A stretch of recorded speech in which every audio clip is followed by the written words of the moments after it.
Hey Gators, Miss Hartman here with your week 3 video message. Just like last week, I'm going to start you guys off with a bad joke. So this one is brought to you guys by Xavier from my 4th period class. How do you know that the moon is almost broke? It's down to its last quarter. I love it because, quarter is only 25 cents, and you think about the moon, there's the first quarter, full moon, third quarter, also called the last quarter. And in fact, this Thursday, if you look in the night sky, you'll see that only half the moon is lit up. That's your last quarter. So there you go. There's your bad joke for this week. If you want to submit one over, week 0 folder for virtual learning. All right, start you guys off now with actual content. So last week you guys learned about Pangea, what's a plate, what's a boundary. This week we're going to go more in depth on what's a boundary. So recapping what you guys should have gotten for you guys last week, then setting you up for success this week. Last week you guys had 2 lessons, just like every week. Lesson 1, you guys went into your textbook pages and you submitted a form. Lesson 2, you went into a gizmo, submitted a form of what you had there, and you had 2 discussion board posts. If you haven't finished that stuff up from last week, you need to go back and do it because you're a little behind now. So recapping the big things, what I need you to get from last week. Alright, so last week, lesson in the textbook, you learned about what's a boundary, what's a plate, and how many plates are there. So if you think about the Earth as like a hard-boiled egg, and by the way, this picture I got from your online textbook, the actual pages, you have, that yellow part, the inner part of the egg, that's your core. The white would be like the mantle, and then the shell would be like the crust. And think about how thin an eggshell is. That's about how thick the actual crust on the Earth is. Now that's the part we walk on. When you hear this term plate, you may hear it referred to as a lithospheric plate. The right part explains what that is. So look at the right part here. See how it says lithosphere here? That's actually the crust and the top of your mantle. Those 2 things together, the crust and the very tip top of the mantle, that makes up your lithosphere. Those are your plates. Now, how do those plates move? That's where this part right below it, the asthenosphere, comes into play. Remember how we were learning about how heat can transfer and how more pressure means more heat?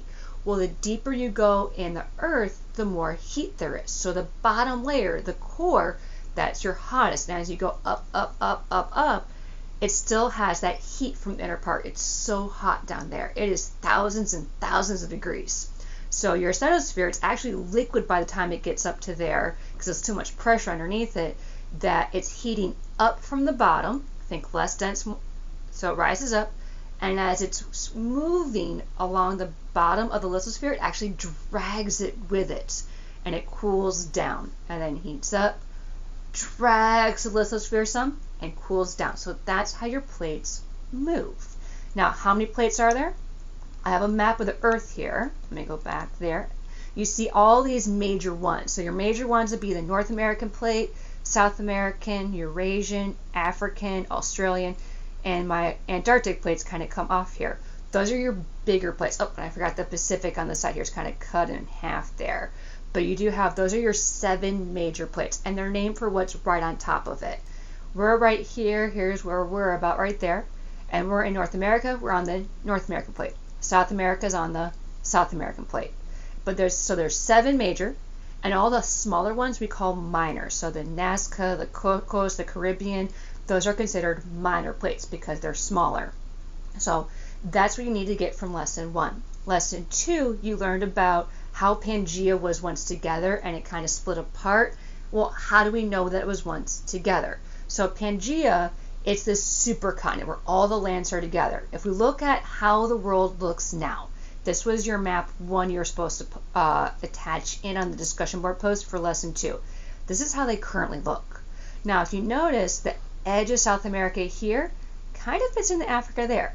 And you're supposed to put those pieces together like a puzzle, and you should, for your map 2, gotten something like this. This is what we believe Pangea looked like. Now, you see how South America fits right in there. Now, other evidence, there's evidence down here. If you clicked over to the fossils, you were given these 4 critters here. These are creatures that cannot swim across the ocean. But if you notice, they fit right across the edges of the continents. The next piece of evidence you had were the rock fossils. And if you notice, across North America here, going over to over into Europe. You have 450 million year old mountains that match right across. Over from South America and Africa, you have 2 billion year old rock that fits right across. Now in the evidence, you have to take a picture of it. Those are your maps 3 and 4, the fossils and the rock evidence. But there was one more piece of evidence you could have checked out, and that was glacier evidence. That's what you got here in this map here. So this was one you didn't have to post over, but was in your gizmo if you did check it out. You can see how all the glacier evidence fits all together right there. So it was once all together about 300 million years ago was when this formed, and we call the last supercontinent Pangaea. So that was last week's lesson for you guys. This week we're having you go into, well, how do those plates move, and what do we call it when they move a certain way, and what do they make? So I'm going to tell you guys right now, if we were in the classroom, I would have you use your hands for this. So I highly recommend you use your hands for it. So when you're talking about plates moving together, actually move your hands together. Try to make, it's going to make a mountain, try to make the mountain. When they're going apart, when they're sliding, use your hands with this. It'll really help out. Also, take notes along the way that you can. I have a sheet of paper for notes for me, so while I'm going through the stuff with you guys, what you got from last week, I have all my notes right here. And I keep this sheet of paper in a binder. You can keep it in a notebook, whatever helps you stay organized.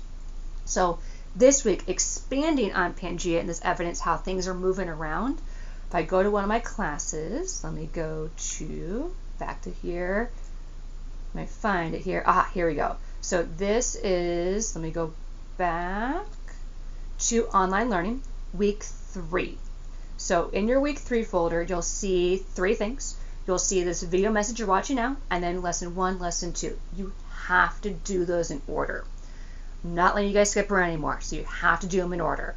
Both of them, though, this week are in your textbook, so that helps you out.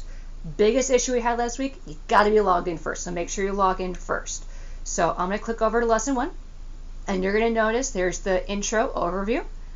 You have, again, if you're not sure how to get to your textbook, how to log in, there's troubleshoot there. You have an assignment, just like last week, you have to go into your digital lesson, and then you have a discussion board post this time too. So this week, the virtual lesson, it's the same lesson as last week, but you only had to do through screen 5. This week, you're doing the remainder of them. So that's your lesson 1. Finish up the digital lesson in your textbook. Lesson 2 for this week, I'm going to go back to the folder. You are doing a digital lab in there. So that's why you got to do them in order. You got to finish up the lesson first. This way you can be successful on the lab. On your lab, you have your lesson or your actual assignment here, the form you have to submit over, and you have a discussion board post. So make sure you do everything in there. So for both of them, you have a lesson you have to do or a lab, something in your textbook, and then a discussion board post. When you're doing your discussion board post, make sure you do everything that it asks. This way you don't have it incomplete. We don't want to mark you guys off as not meeting standard on this, but make sure you're reading everything and submitting over everything you need to submit over. If you have any questions, tutorials, not on Monday because it's a teacher work day, but Tuesday through Friday, 11 to 11:30 for pre-AP, 11:30 to noon for on level. And if you can't get in for those, just shoot me a message over on Schoology. So that's it for this week, guys. I'll see you around. Bye, guys.